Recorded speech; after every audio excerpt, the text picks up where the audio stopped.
there, it's Erin from littleslovelearning.com, and today we are talking all about the alphabet, and specifically the best order to introduce the letters.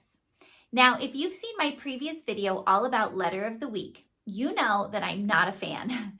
Letter of the week is not backed by science, it's not research-based, it's ineffective, and it's really an outdated method. And unfortunately, we still see this method a lot, especially in preschool, but also in kindergarten. And it's something that we want to try to get away from now that we know better based on research on how we should be introducing the letters.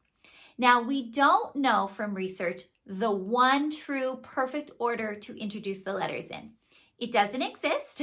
I don't know if it ever will exist, but as of this recording, there is no one order to introduce the letters that is backed by all science and all research. So that gives us a little bit of wiggle room to figure out what works best for us and in our classrooms or at home with our own little ones. Alphabetical order is an option. You can introduce the letters in alphabetical order.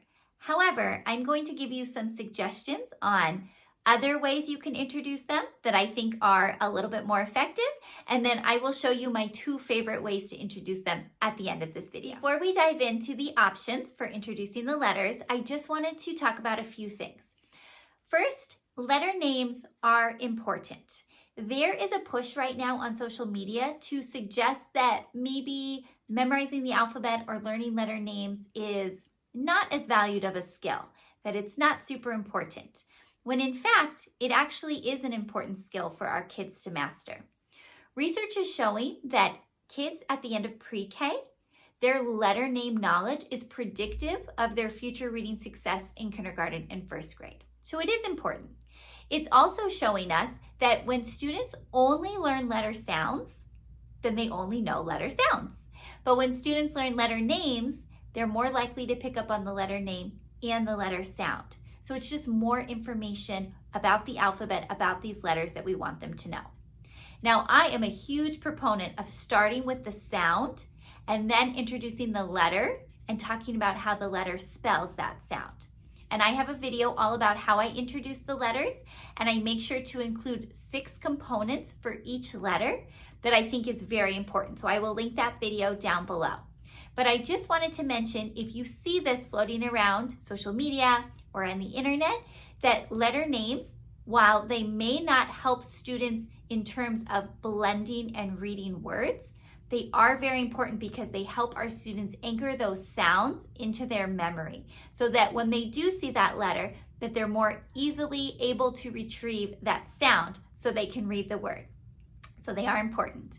The second thing I wanted to mention is that there is a benchmark for students leaving pre-K before they go to kindergarten in terms of how many letters we want them to know. So right now, the benchmark is about 18 uppercase letter names, 15 lowercase letter names, and then some sounds. That's great, and kind of having an understanding of the alphabetic principle, that these letters are representing sounds. That's really what we want to strive for in pre-K before our kids go off to kindergarten. So that's why the way we introduce the letters in these younger years and the order is really important. We don't want it to be ineffective, which is why I don't recommend letter of the week. We want it to be something that is effective and meaningful so that our little ones can anchor it into their brain so they are going to be ready to take off with reading by the time they get to kindergarten and first grade. All right, so let's talk about some different orders we can use when introducing the letters. The first one is called Own Name Advantage. So this works best with your little one at home or if you have a small group. That's when you're going to be introducing the letters first that are in your little one's name, their own name advantage. We know our kids love their names and they're much more motivated to learn those letters when they're part of their name. So that is an option. Although I will say it can get a little tricky if our little ones have a name where the letter is not representing the expected sound. So for example, Charlotte, that CH at the beginning, which we can teach our kids represents ch, can also represent sh, especially when words come from French. And so that might throw them off a little bit if you're working on sound. So just something to keep in mind. But our little ones do love to learn the names of the letters in their name. The second one is the name sound connection. So some of our letters have the sound embedded in the letter name. So for example, M, it has that sound in its name. So you can introduce letters based on if the letter name has the sound embedded in it. You can also introduce letters based on letter frequency. So this is something you can look up and see which letters are more often in words and books that our little ones are going to see. So they're going to see the letter A a lot more than they're going to see the letter X or Y or Z. So you might want to introduce them in an order where the letters they're going to see more frequently are going to be towards the beginning of the introduction, and then you're going to introduce the letters that they don't see as frequently later on in the process. Then there is also the consonant acquisition order, which means looking at the letters that our little ones are able to pronounce, the sounds they can pronounce more easily and earlier, and introducing those first. So we know there are some letter sounds that are super tough for our little ones to make. Those speech sounds can be really tough and they don't acquire them until later on. And so you might want to teach those letters and their associated sounds later, and you might want to teach the ones that they can say more easily sooner. That is an option as well. So those are just some different ways that you can introduce the letters. But now I'm going to show you my two favorite ways that I use with my own students and my kids at home.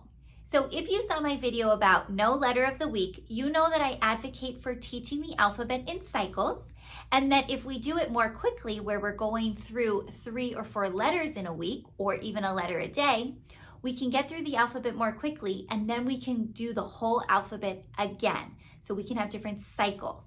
This way, our little ones see the letters over and over again, so they have a lot of repetition and a lot of exposure.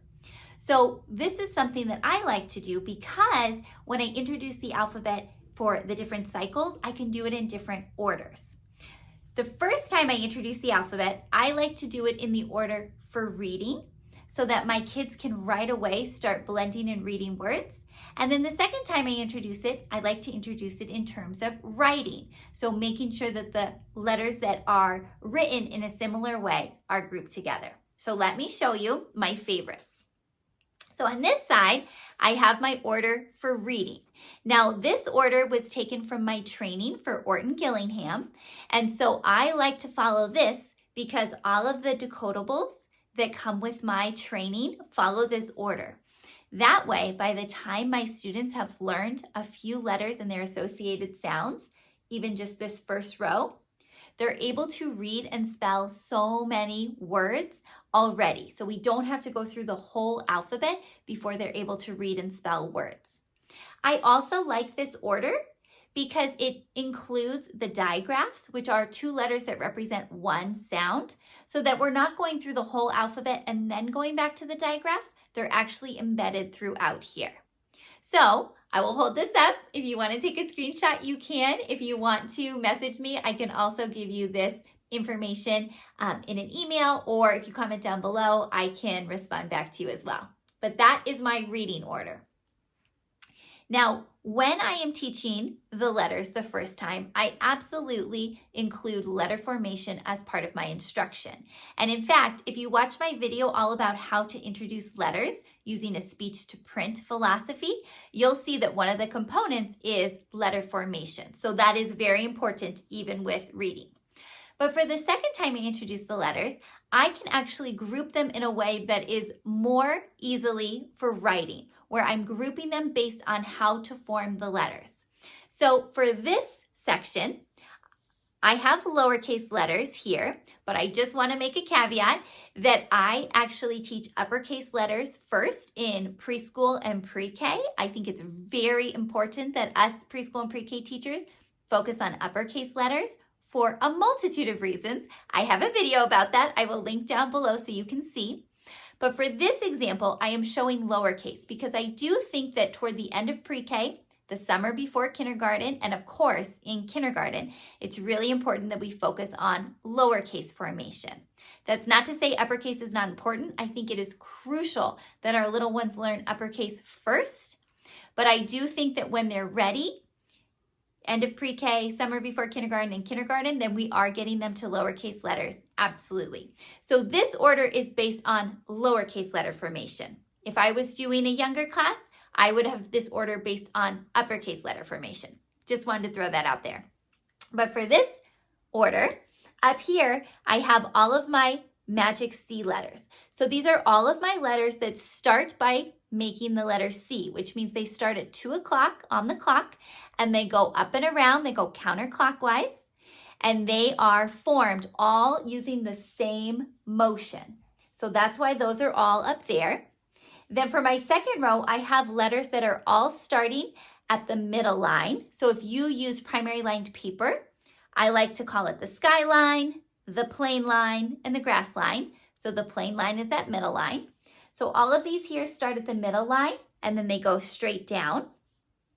Then over here, these three, F is just kind of an outlier because you don't start right at the top of your paper. You have to start a little bit below that top line. E is the trickiest letter. If you've ever seen a little one working on lowercase letter E, it is so tricky since you're going over and then up and around. And then Z, E and Z really start with that same motion going the same direction. And then down here, these letters start at the plain line, so that middle line, go down to the bottom and back up, and they're made with diagonals. So I included those together as well. So if you want to screenshot this, you can see the order. Like I said, you can comment below and I can also give it to you. So these are my two favorite orders for reading and for writing. I think they make the most sense for me.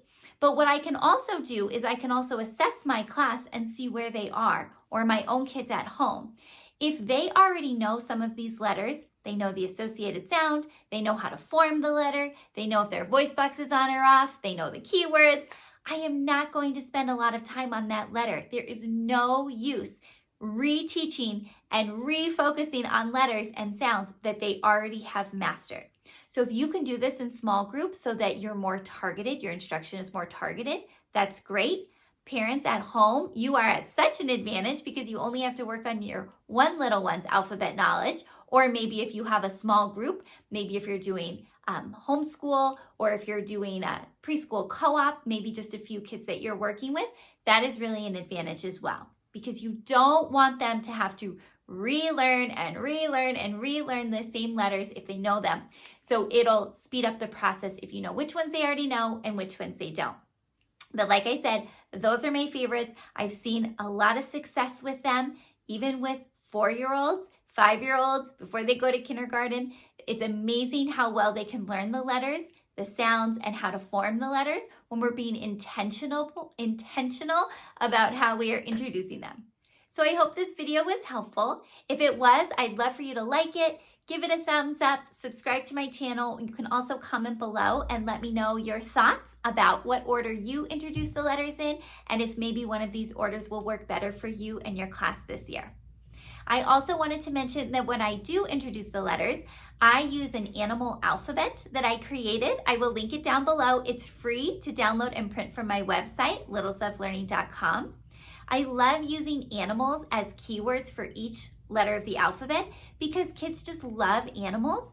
And it's super fun because we put a sign language sign for each animal so that when we're doing other activities with phonemic awareness or with the alphabet, I can use these animal signs like for mouse or tiger to spark their memory of that letter and its associated sound.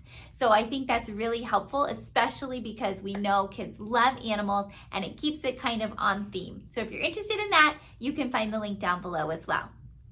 Other than that, I hope you have a wonderful day. I'll see you in the next video. Let me know if you have any questions. Bye.